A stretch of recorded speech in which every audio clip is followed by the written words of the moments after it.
अस्सलाम वालेकुम वरहमतुल्लाहि वबरकातुहू। हज़रात, ये हमारे छोटे छोटे बच्चे हैं, वो ये हमारे रमज़ान भाई हैं। सबसे पहले हम रमज़ान भाई से सवाल करेंगे। रमज़ान भाई, ये बताइए कि दुआए कुनूत जो है, जो पढ़ा जाता है, वो कौन सी नमाज में पढ़ा जाता है? ईसा की वत्र की तीसरी रकात में पढ़ी जाती है। ठीक है, माशाल्लाह, बहुत बढ़िया। रमज़ान भाई ने बिल्कुल सही जवाब दिया। ईसा के वितर की तीसरी रकात में दुआ कुनूत पढ़ा जाता है। बिल्कुल सही बात है नहीं? इधर आ बेटा, इधर। अभी जो नमाज पढ़ी है इमाम साहब के पीछे, जो जमात से पढ़ी गई है, वो कौन सी नमाज थी? नमाज असर। असर की नमाज थी।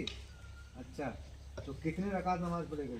4 रकात सुन्नत, 4 रकात फर्ज। नहीं, इमाम साहब के पीछे इमाम साहब के पीछे 4 रकात फर्ज। 4 रकात फर्ज पड़ेगा। ठीक है बेटा, बिल्कुल बढ़िया। इधर ले, इधर आ इधर।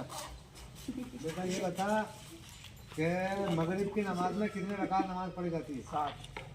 सबसे पहले इमाम साहब के पीछे क्या पढ़ा जाता है? 3 रकात फर्ज, 3 रकात फर्ज। उसके बाद में 2 रकात सुन्नत, उसके बाद 2 रकात नफिल। ठीक है, इधर आ बेटा। ये बता तू, जो फजर में नमाज होती है, फजर में, तो फजर में कितनी रकात नमाज पढ़ी जाती है? 4। क्या क्या? 2 रकात सुन्नत, 2 रकात फर्ज।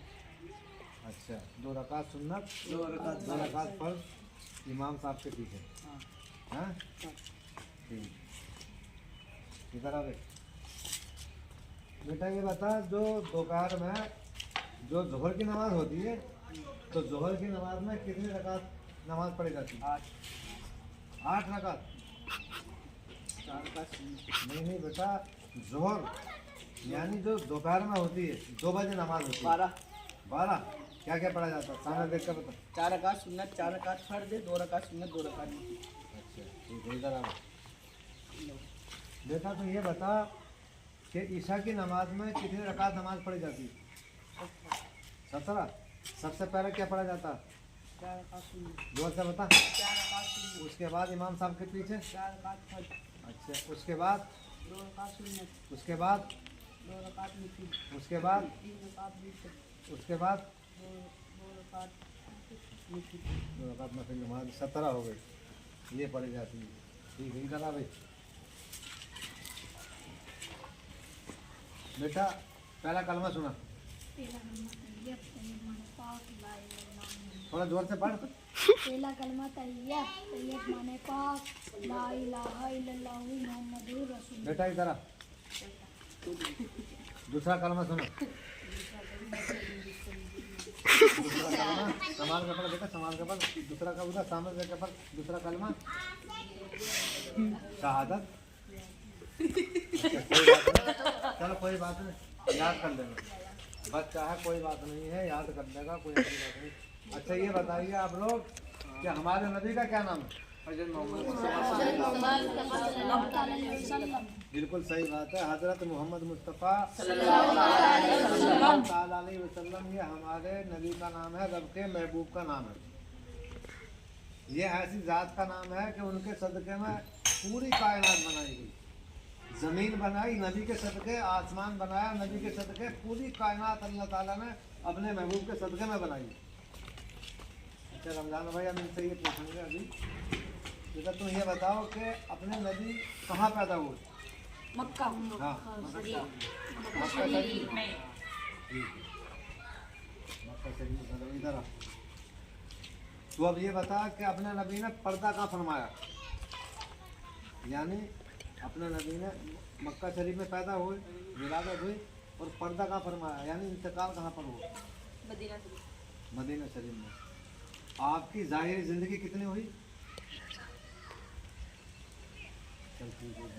इधर आ। आपकी ज़ाहिरी ज़िंदगी यानी अपने नबी 63 साल, बिल्कुल सही जवाब, 63 साल की हुई। और आप लोग सलात व सलाम पढ़ते हो? हाथ उठाओ, देखो कौन कौन पढ़ता है। सब पढ़ते हैं? ठीक है, नीचे करो। रमज़ान भाई इधर आओ। अब हमारे ऑडियंस से क्या कहना चाहेंगे, जो लोग हमें देख रहे हैं उनसे क्या कहना चाहेंगे कि भाई आजकल का माहौल ऐसा है रमज़ान भाई कि मस्जिदें अपनी खाली नज़र आती हैं। यहाँ की बात नहीं है बल्कि हर जगह की बात है। मस्जिदें पक्के बना ली हैं लेकिन लोग पढ़ने नहीं आते थे। पहले कच्ची मस्जिदें हुआ करती थी, पक्के नमाजी थे।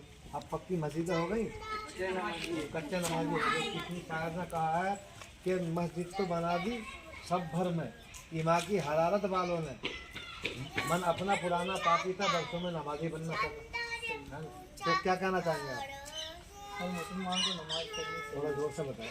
हर मुसलमान को नमाज पढ़नी चाहिए। नमाज फर्ज है उसके ऊपर, जी, बहुत ज़रूरी। बहुत ज़रूरी है वो। और कुछ लोग जो है मतलब खाली हिंदी इंग्लिश पर ध्यान दे रहे हैं। हिंदी इंग्लिश भी पढ़ना बहुत ज़रूरी है लेकिन अपने मदरसे पे ध्यान नहीं देते अपना लोग। ईमान भी होना जरूरी है। जी जी, बहुत सारे लोग ना अपने बच्चों को दीन की तालीम नहीं दिलाते, उनके लिए क्या कहोगे? हर बच्चे को, मुसलमान की जो औलाद होती है उसे दीन की तालीम होनी चाहिए। कि इस्लाम का बोल उसका ही बाला होता है। जी बेशक सही बात है।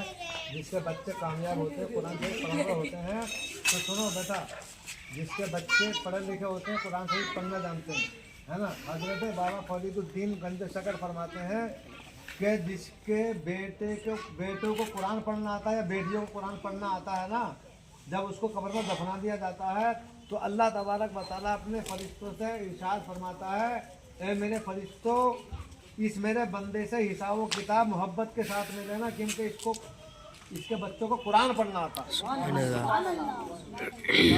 उसका बच्चा या बच्ची दुनिया के अंदर कुरान की तिलावत करे तो उसके बाप को कब्र के अंदर सुकून मिल जाए।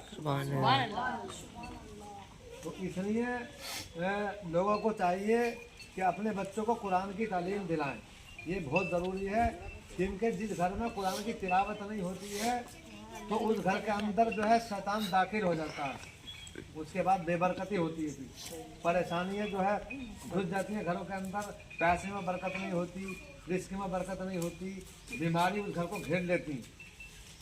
तो आज के लिए इतना ही था। और इंशाअल्लाह ताला नमाज़ें पढ़ते रहो, अल्लाह को याद करते रहो और उसके महबूब की मोहब्बत को दिल में बसाओ। इंशाअल्लाह ताला कामयाबी कदम चुमेगी। ठीक है सर।